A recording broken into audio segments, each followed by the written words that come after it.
मन के मोहनी रूप के रानी, सपना के राजकुमारी,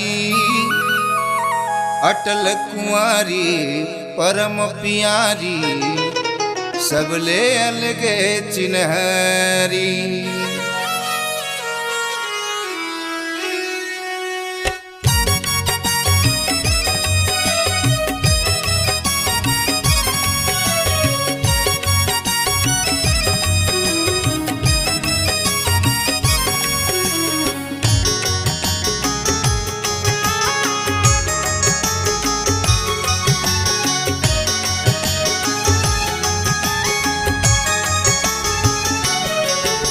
उठियावते हो बिना रानियापन गाँव माँ, सुहरियावते हो बिना पगलियापन गाँव माँ।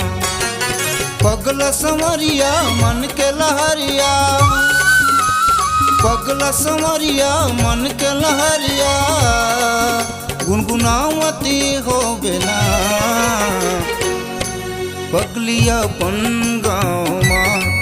गोठियावते हो बिना रानियापन गाँव माँ, सुहरियावते हो बिना रानियापन गाँव माँ।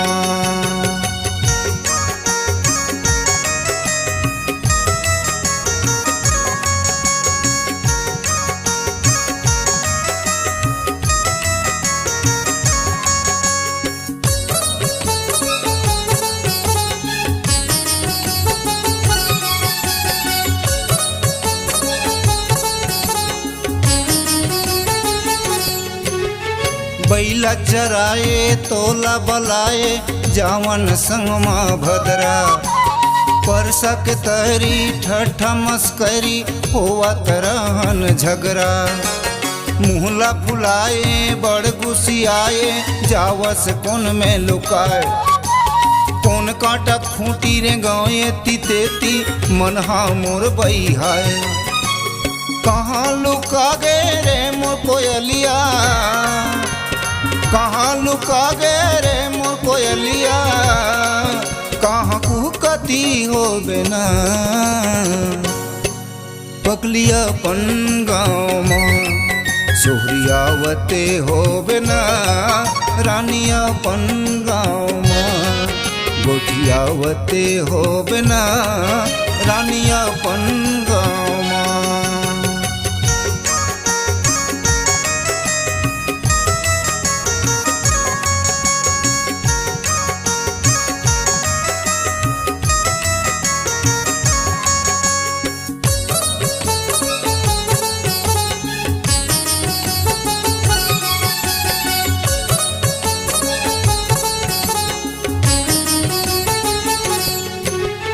बांधे रहन माया के बंधना, मन भर सपना सजा के, भरे जवानी में फिर दे है पानी, दिल में दवा लगा के।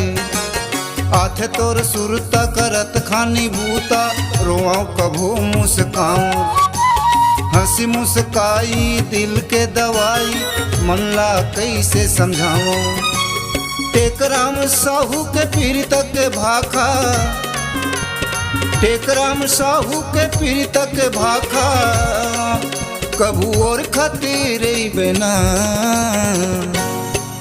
पगलियापन गाँव माँ। गोठियावते हो बिना रानियापन गाँव माँ, सुहरियावते रे बिना रानियापन गाँव माँ। पगलियापन गाँव माँ, रानियापन गाँव माँ, रानियापन गाँव।